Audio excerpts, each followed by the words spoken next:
Paz do Senhor Jesus, meus irmãos, trazendo aqui mais um vídeo sobre a Palavra de Deus para o canal Prioridade da Bíblia. Que a nossa vida venhamos ter em prioridade a Palavra de Deus, as coisas celestiais, aquilo que nos edifica. E hoje eu gostaria de falar com vocês sobre uma passagem muito conhecida, mas que tem um grande significado para a nossa vida, sobre o Getsemane de Jesus. Amém? Primeiro nós vamos estar abordando aqui o que é o Getsemane, ou o que quer dizer esta palavra, Getsemane. Vamos estudar aqui um pouquinho, é coisa rápida, palavra para a nossa edificação. Amém?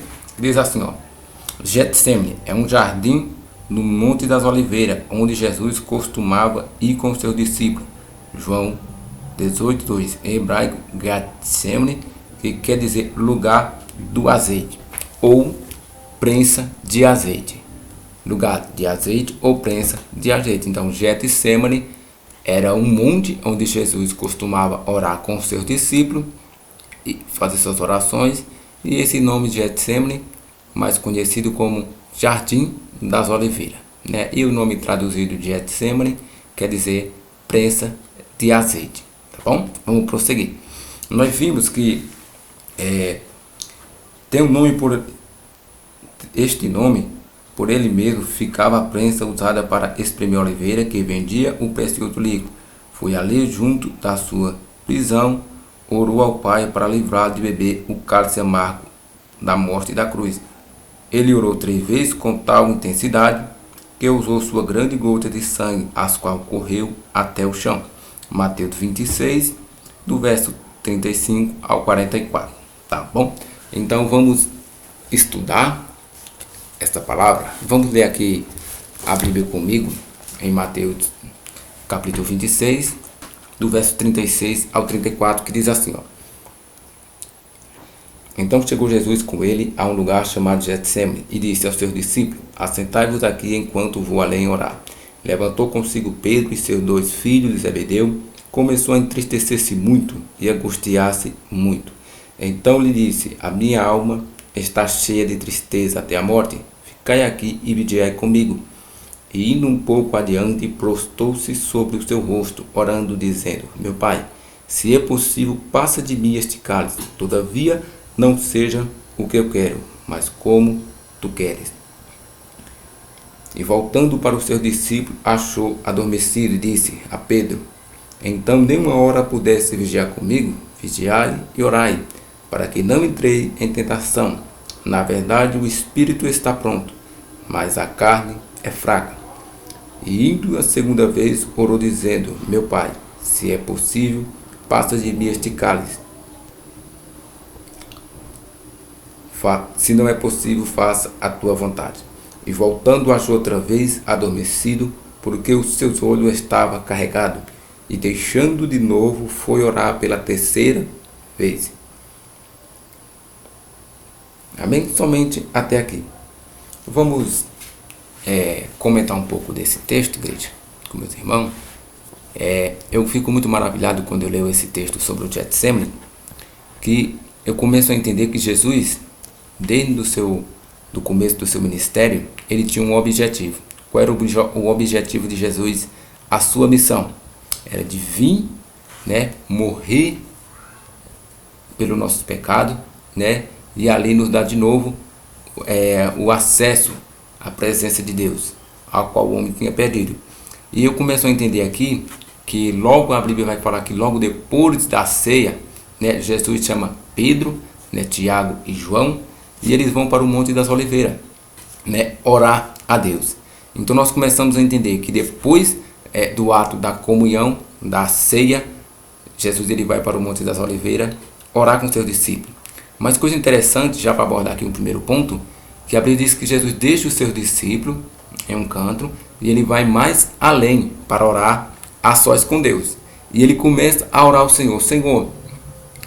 E a Bíblia diz que a alma dele se angustiou muito, né? A sua alma ficou completamente angustiada, vamos dizer triste. Por quê, igreja? Porque Jesus ele estava prestes a passar pelo momento difícil da sua vida, da sua caminhada. E nós começamos a entender que ele começa dizendo: Pai, se for possível, passa de mim este cálice, mas se não for possível, faça a tua vontade. Então começou a entender, igreja, que a Bíblia diz que Jesus ora e volta até onde está seus discípulos. E ele encontra Pedro, Tiago e João, né? A Bíblia diz que dormindo, né? Aonde um momento que Jesus precisava de um consolo, que Jesus precisava ali, que eles vigiassem, né, juntamente com Jesus. A Bíblia diz que os seus discípulos não conseguiram orar ou vigiar nem sequer um minuto sequer. E a Bíblia diz que Jesus ele retorna de novo a orar ao Senhor e fala a mesma palavra, né? E pela terceira vez a mesma coisa. Então ele chega aos seus discípulos e disse: agora dorme, porque é chegado a minha hora, é chegado aquele que me trai. Então nós começamos a entender que a Bíblia diz que automaticamente chega Judas, né? Aquele que tinha participado da ceia, que tinha ali participado da ceia, mas o adversário, o diabo, o inimigo, tinha colocado no seu coração já de entregar a Jesus. Então ele vai até o soldado, né? E ele entrega a Jesus. E a Bíblia diz que ele chega no Monte das Oliveiras com os soldados e ele beija Jesus, né? O oráculo santo, né? Que era acostumado ali em Israel naquela época. Eu creio que até hoje ainda. Então a Bíblia diz que Jesus fala: traíste o Filho do Homem com um beijo. E ali o soldado pergunta, né? Quem és tu? É Jesus a quem procuramos?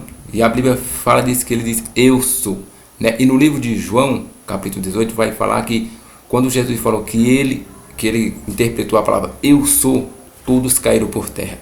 Então nós começamos a entender, igreja, que Jesus ele tinha todo o poder nas suas mãos, né? Ele queria naquele momento dos seus discípulos que ele viajasse com ele, não porque ele tinha perdido o controle da situação, porque essa era a missão dele. E nós começamos a entender que a Bíblia diz que enquanto ele orava, ele suava gotas de sangue, né? E nós começamos que Jesus ele começa agora a suar gotas de sangue, a derramar o seu sangue, né? Ali no Getsemane. E nós começamos a entender que a caminhada de Jesus ali, o sangue precioso de Jesus começa a ser derramado, né? Como a propiciação pelo pecado do ser humano.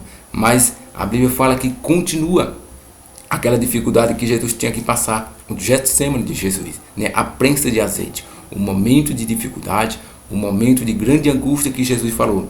Mas o interessante é que Jesus sempre ele tinha um objetivo: Pai, se não for possível passar de mim este cálice, que faça a tua vontade. E nós, será que hoje em dia também, no meio da nossa dificuldade, das nossas angústias, das nossas tristezas, nós estamos postos a dizer também: Pai, faça de mim da tua vontade, faça a tua vontade em mim? Porque nós morremos com Cristo e também ressurgimos com Cristo. E aquela missão de Jesus, ela continua, né? Ele foi moído, ele foi prensado pelos nossos pecados. E agora eu começo a entender, igreja, já caminhando aqui para um final, que a Bíblia fala que Jesus é levado até Pôncio Pilato, é levado ali até os magistrados para ser julgado, né? E a Bíblia diz que ele não abre a sua boca sequer, como ovelha foi levado ao matador e não abriu a sua boca. Porque o propósito maior de Jesus não era lutar com as armas carnais, né? Mas sim com as armas que Deus tinha lhe dado, arma poderosa em Cristo. E nós começamos a entender que a Bíblia fala que Jesus ele foi ali chicoteado, ele foi ali cuspido, ele sofreu, vamos dizer, todo tipo de, vamos dizer assim, de discriminação, né, por um amigo, né, pelo aquele que andava com ele. Então nós começamos a entender, meus irmãos, que Jesus ele não desistiu. E essa palavra de reflexão nesta tarde para nós também é que nós não vamos desistir, né? Porque Jesus disse: aquele que me ama, toma a sua cruz e siga, né? Venha após mim. Então a nossa missão também é de seguir a Cristo, independente das dificuldades, independente das perseguições, independente das traições. Siga a Cristo, assim como Jesus não desistiu de mim e de você. Amém? Então, igreja, a Bíblia fala que Jesus ele é levado, né, na via dolorosa, ali continuando derramando o seu sangue, né, até a cruz, até o Gólgota. E nós começamos a entender que Jesus, ao chegar no Calvário, o inimigo, o diabo, né, pensou que tinha vencido a Jesus. Não. Ali era só o princípio da vitória de Jesus. Por quê? Porque a morte de Jesus trouxe a reconciliação do homem com Deus. Porque a Bíblia disse que todos pecaram. Em Romanos, né, fala que todos pecaram e destituídos estão da glória de Deus. Mas a Bíblia diz que a Jesus, ele ser sacrificado ali no Gólgota, né, na cruz pelos nossos pecados, ele toma sobre si os nossos pecados, as nossas culpas, a nossa dor, as nossas transgressões, e leva sobre si. Agora, qual é esse cálice que Jesus não queria tomar? Não era a cruz que Jesus estava com medo. Cruz essa que Pedro, né, há mais uns dias para frente, né, ali ao ser preso, né, ao ser levado também para ser sacrificado, né, na época de Herodes, ele diz: não me sacrifique de cabeça para cima, me sacrifique de cabeça para baixo, porque não sou digno de ser morto como meu mestre foi. Então Jesus não estava com medo da cruz, Jesus não estava com medo da morte, mas do que Jesus ele estava tão temendo. Qual foi o sofrimento de Jesus naquele momento? Foi de tomar sobre si os nossos pecados, foi de vamos dizer assim, de ser separado diante do Pai, porque automaticamente quando ele toma sobre si os nossos pecados, ele é separado automaticamente de Deus, do Pai. Segundo, a morte, essa morte física da carnal de Jesus, porque quando ele recebe os nossos pecados, ele automaticamente ele é separado de Deus. Pela justiça divina de Cristo, a Bíblia diz que no livro de Abacuque que Deus não suporta o mal, ou não suporta o pecado. Então automaticamente, ao tomar aquele cálice, Jesus ele foi separado de Deus. Ele morreu pelos nossos pecados. E eu começo a entender que 3 atos acontecem aqui. A separação de Deus, a morte e...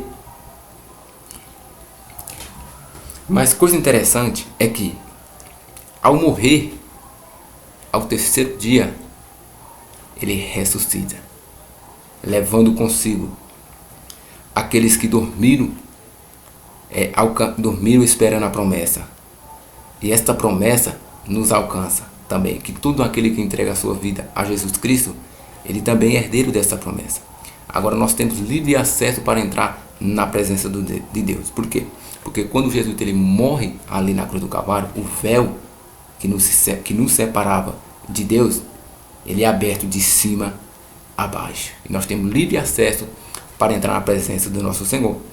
E coisa linda, agora já fazendo uma conclusão final, o Getsêmani significa o começo de uma nova vida, o começo do sofrimento de Jesus, né, para trazer uma novidade de vida para nós, para que aceitamos a Jesus Cristo. E você que ainda não aceitou a Jesus Cristo, entregue a sua vida ao Senhor, entregue a sua vida a Ele, faça que nem Cristo. Senhor, faça de mim a tua vontade, porque a vontade do Senhor é perfeita, é agradável.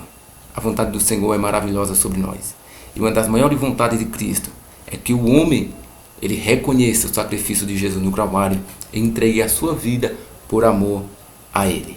E essa palavra que Deus me deu essa tarde de hoje, né, para compartilhar juntamente com você, é para dizer a você também que já é cristão, que já segue a Cristo, né, que reconheceu já o sacrifício do nosso Senhor Jesus Cristo, permaneça, passa o seu Getsêmani, mas passa dizendo: Senhor, faça de mim a tua vontade. No seu momento difícil, creia que assim como os anjos, né, eles desceram ali para ajudar Jesus Cristo, os anjos de Deus também nos ajudam na nossa caminhada. Amém? Então, uma breve palavra sobre o Getsêmani de Jesus, né, sobre os momentos que Jesus passou. O ministério de Jesus, todos ele foi, quando ele orava, o Pai respondia. Só que no Getsêmani que Jesus orou, houve um silêncio, né? Mas Jesus ele sabia do seu propósito. Amém? Então não desista do seu propósito. Fique com essa palavra no seu coração e que Deus abençoe. Amém?